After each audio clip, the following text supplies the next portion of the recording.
वो तो सेशन हो नहीं रहा है, बट उससे भी बेहतर ही है। सबसे पहले अपना इंट्रोडक्शन पूरा तरीके से, फिर लविश से बात करेंगे। हाय एवरीवन, मेरा नाम भार्गव कश्यप है। मैं सलावा गांव का रहने वाला हूं और मैं अपनी 10वीं कक्षा की पढ़ाई जेनेटिक पब्लिक स्कूल से पूरी कर रहा हूं। पूरा कैमरे की तरफ ही देखना है। देखो, हमारी लाइफ में मैं ऐसे भी देख के बात कर सकता हूं आपसे, बट वो सबसे आई कांटेक्ट रखना इज़ वेरी इंपॉर्टेंट।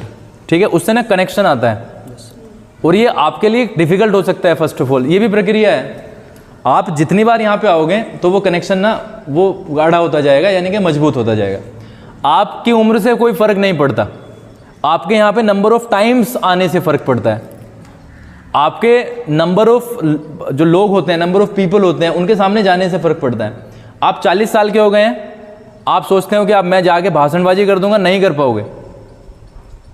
अनटिल और अनलेस आपने यहाँ पे वो समय बिताया और आपने वो सारे संघर्ष का सामना किया हो, क्योंकि हंसी का सामना हम सबको एक ना एक दिन करना ही पड़ेगा।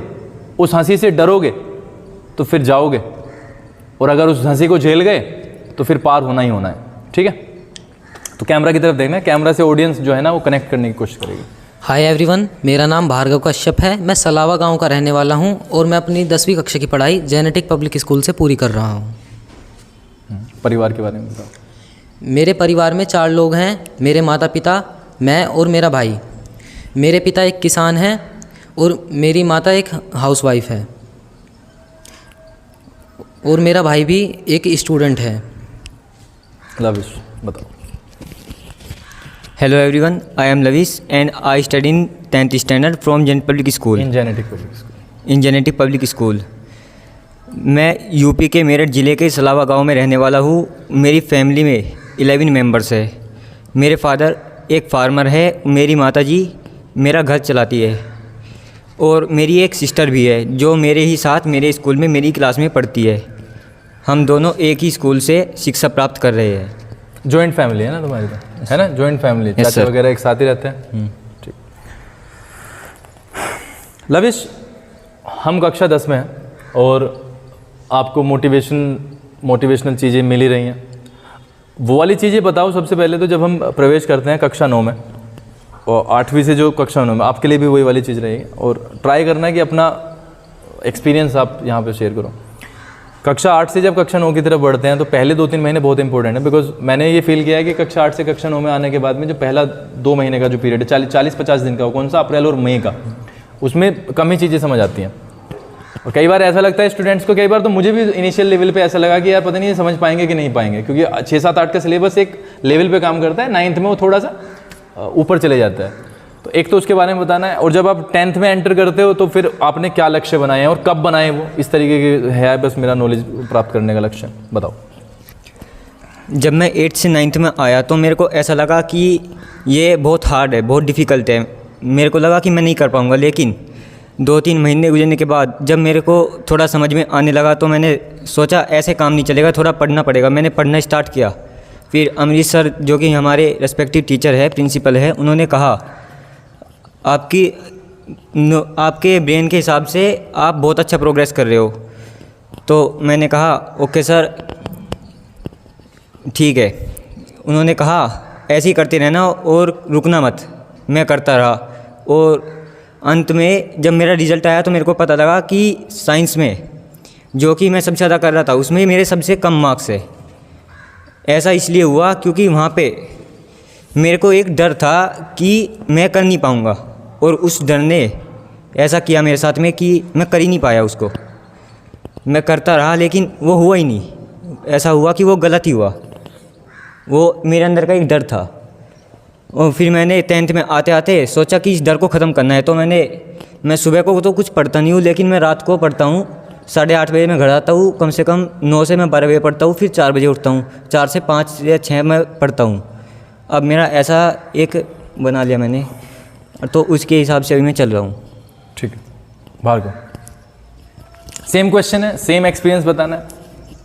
सर, जब शुरू में हम 9th स्टैंडर्ड में एंटर करते हैं तो बहुत सारी डिफ़िकल्टीज़ का सामना करना पड़ता है हमें।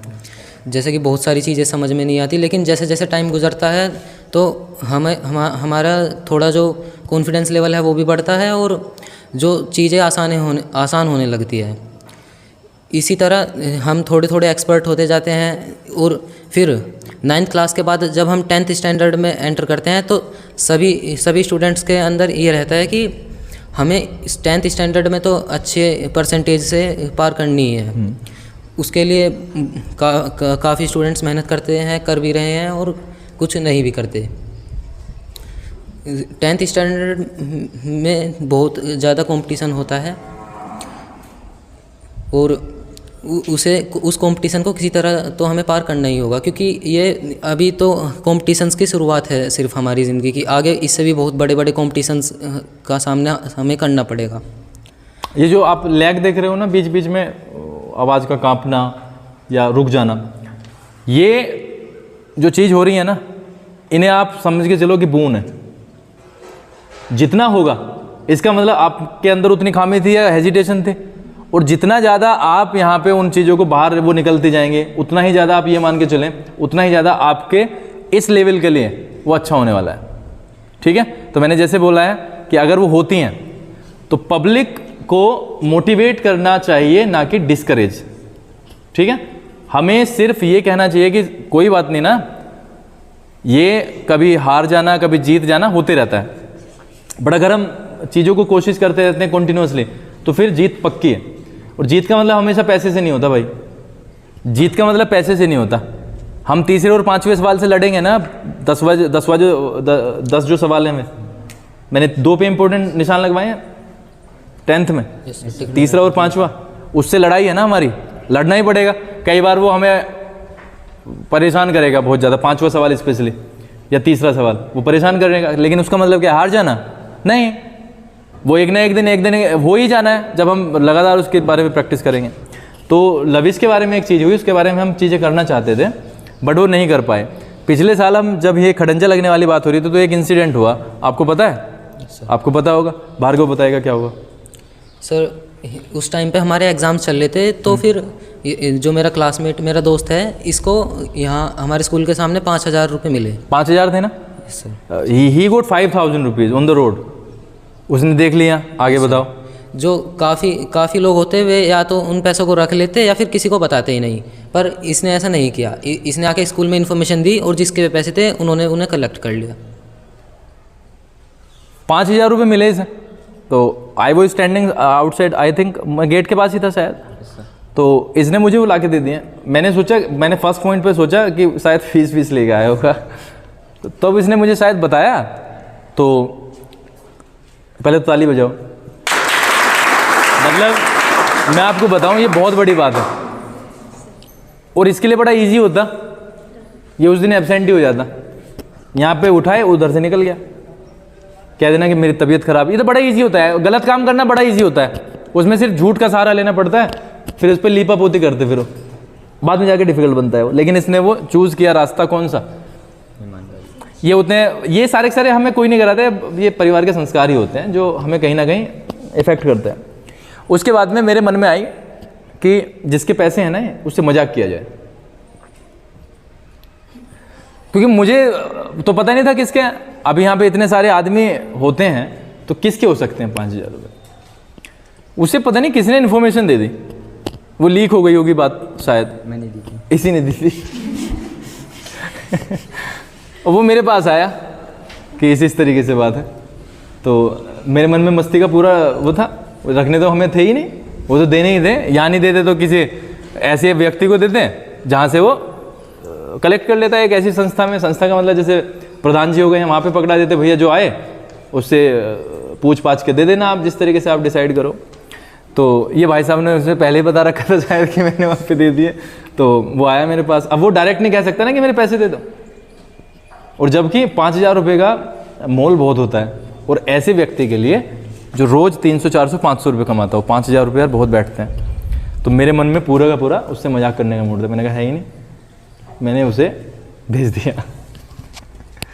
मैंने आधा पौना घंटा उससे सिर्फ मजाक किया। पता तो उसे था खैर इन्हीं पे हैं, क्योंकि मेरी हंसी भी छूट गई थी उस बीच में। तो उसने फिर ये समझ लिया कि सेफ़ ही हैं, सेफ़ हैं, फिर दे भी दिए। तो उसने बेचारे ने बहुत कुछ कहा भी। मैंने कहा भी दावत भी दे इनकी, कहने लगा जी सारे चाहे सारे सर की दावत ही ले लो। उसे खुशी हुई कि मतलब मिल गए। इस बच्चे के लिए हम कुछ नहीं कर पाए। मैंने क्या कहा, अभी समय आने पे ही होती हैं चीज़ें। हम कितना भी कोशिश करें, प्लानिंग कर लें, लेकिन अगर वो नहीं होना होता तो वो नहीं हो पाता। तो इसके बच्चे के लिए मेरे मन में उस दिन से अलग भाव भी हैं। ये शायद शिक्षा से भी ऊपर है जो इसने किया, क्योंकि आदमी 500-500 2-2, मैं तो कह रहा हूँ 2-2 रुपये के लिए अपना ज़मीर बेच के आ जाते हैं। वो तो 5,000 रुपये का मामला था। तो मैं तो इसके परिवार को भी मतलब बड़ा अप्रिशिएट करता हूँ कि इस तरीके का हमारे आदत सामने आ रही है, बहुत बढ़िया बात है। अदरवाइज़ आपने देखा ही है, मर्डर तक होते हैं, बैठ जाते हैं लोग, इतनी ज़्यादा दिक्कतें हैं। तो बहुत बढ़िया। हम तो ये चाहते हैं कि ये वाले संस्कार आगे बढ़ते रहने चाहिए ताकि समाज को इसका फ़ायदा मिले। और ये जैसे हम यहाँ पे बैठे हैं 33-34 लोग हैं हम, तो अगर हम पॉजिटिव बन पाए, क्या हो गया इसे, तबीयत खराब है, हंसी आ रही है, पानी पीना, तो पॉजिटिव बन पाए तो शायद वो 34 गुना हो जाता है फिर काम। ठीक है, वो सिर्फ एक का नहीं रहता, फिर वो आदमी डिस्ट्रीब्यूट करता है उसे। ठीक है।